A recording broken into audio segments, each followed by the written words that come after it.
जय माता दी। आइए सुनते हैं गुप्त नवरात्रि के दूसरे दिन दूसरी महाविद्या माँ तारा की कथा।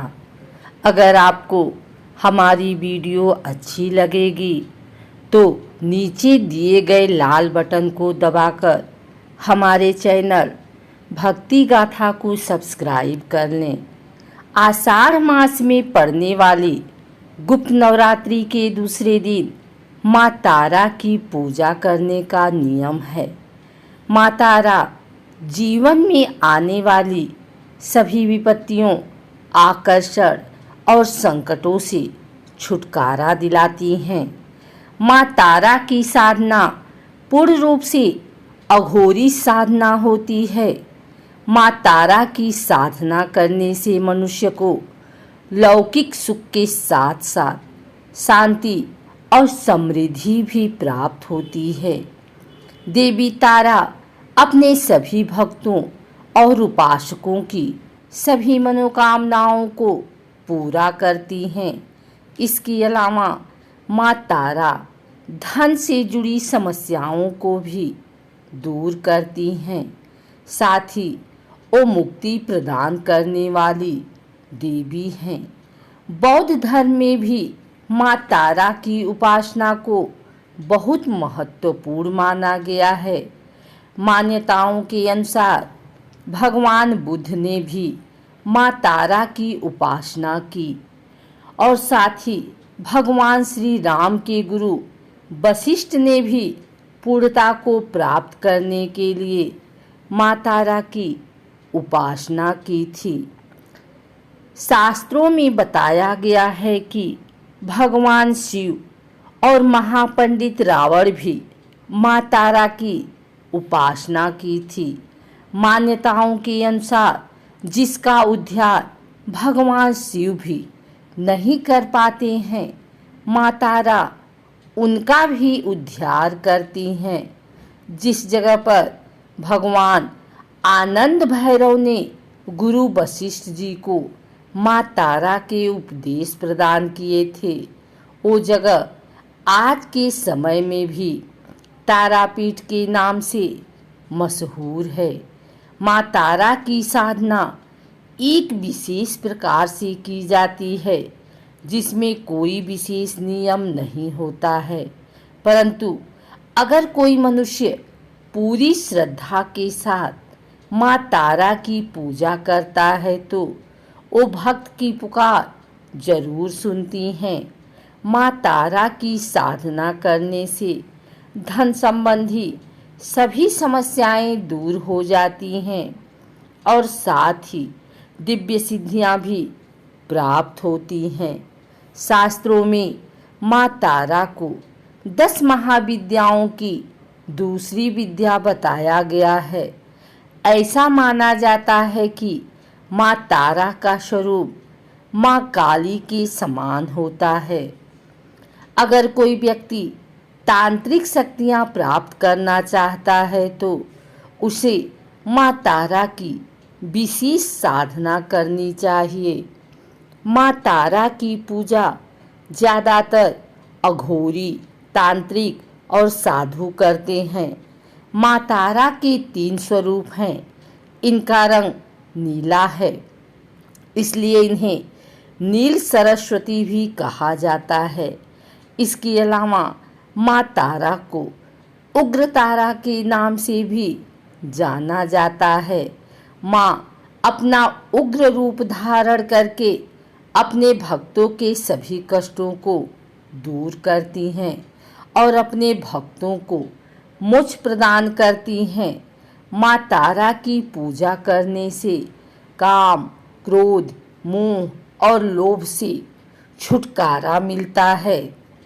माँ तारा के तीसरे स्वरूप का नाम है एक जटा। माँ तारा का पहला रूप है उग्र तारा। ये अपने भयानक और उग्र ऊर्जा की वजह से विश्व में विख्यात हैं। माँ उग्र तारा के अंदर समस्त तामसिक गुण मौजूद हैं और ये अपने भक्त की कठिन से कठिन परिस्थितियों में भी सहायता करती हैं। उग्र तारा किसी भी प्रकार के संकटों का नाश करती हैं और साथ ही बुद्धि, बल, विवेक को जागृत करके अपने भक्तों को विनाशकारी परिस्थितियों में भी पथ प्रदर्शन करती हैं और उनकी सहायता करती हैं। माँ तारा के इस स्वरूप में पूरे ब्रह्मांड का ज्ञान समाहित है।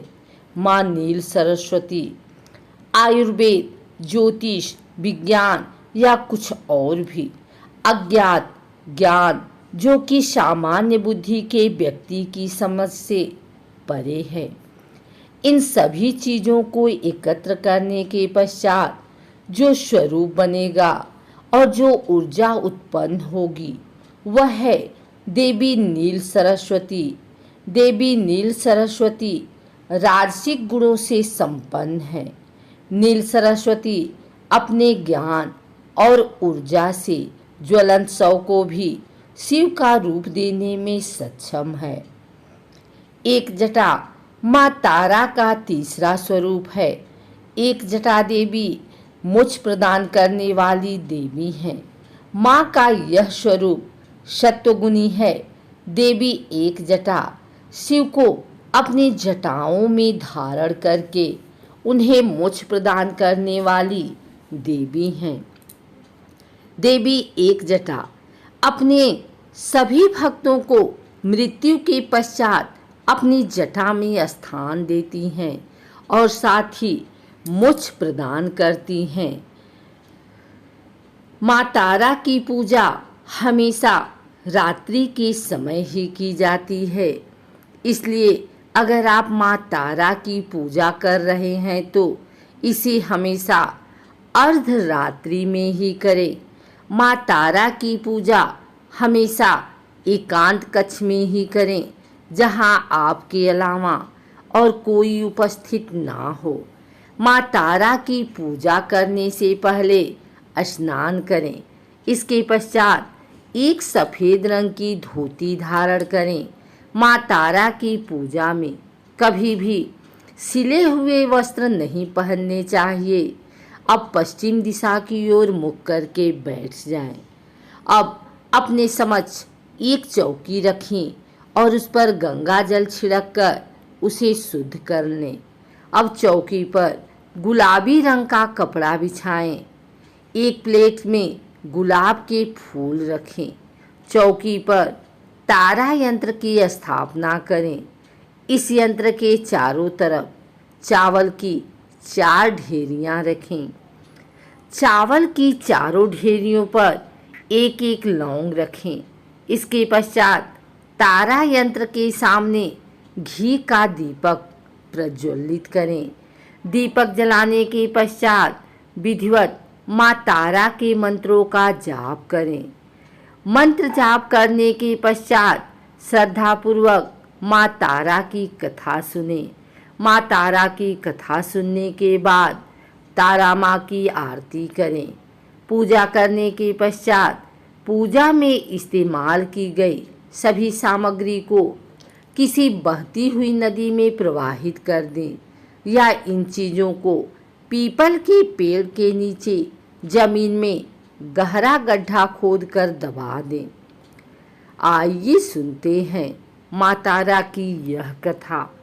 पौराणिक कथा के अनुसार देवी तारा का जन्म मेरू पर्वत के पश्चिम भाग में चोलना नदी के किनारे पर हुआ था। स्वतंत्र तंत्र के अनुसार देवी तारा की उत्पत्ति तट पर हुई। हयग्रीव नाम के दैत्य के वध हेतु देवी महाकाली ने ही नील वर्ण धारण किया था। महाकाल संहिता के अनुसार चैत्र शुक्ल अष्टमी तिथि में देवी तारा प्रकट हुई थी। इस कारण यह तिथि तारा अष्टमी कहलाती है। चैत्र शुक्ल नवमी की रात्रि तारा रात्रि कहलाती है। सबसे पहले स्वर्गलोक के रत्नद्वीप में वैदिक कल्पोक्त तथ्यों तथा वाक्यों को देवी काली के मुख से सुनकर शिवजी अपनी पत्नी पर बहुत प्रसन्न हुए। शिवजी ने माँ पार्वती को बताया कि आदिकाल में भयंकर रावण का विनाश किया, तब आपका वह स्वरूप तारा नाम से विख्यात हुआ। उस समय आपका रूप बहुत विकराल था। आपका यह रूप देखकर सभी देवता भयभीत हो गए थे। अपने इस विकराल रूप में आप नग्न अवस्था में थी, इसलिए आपकी लज्जा के लिए ब्रह्मा जी ने आपको व्याघ्र चर्म प्रदान किया था। इसी कारण से आप लंबोदरी नाम से विख्यात हुई थी। तारा रहस्य तंत्र के अनुसार भगवान राम केवल निमित्त मात्र ही थे। वास्तव में भगवान राम की विध्वंसक शक्ति देवी तारा ही थी, जिन्होंने लंकापति रावण का वध किया।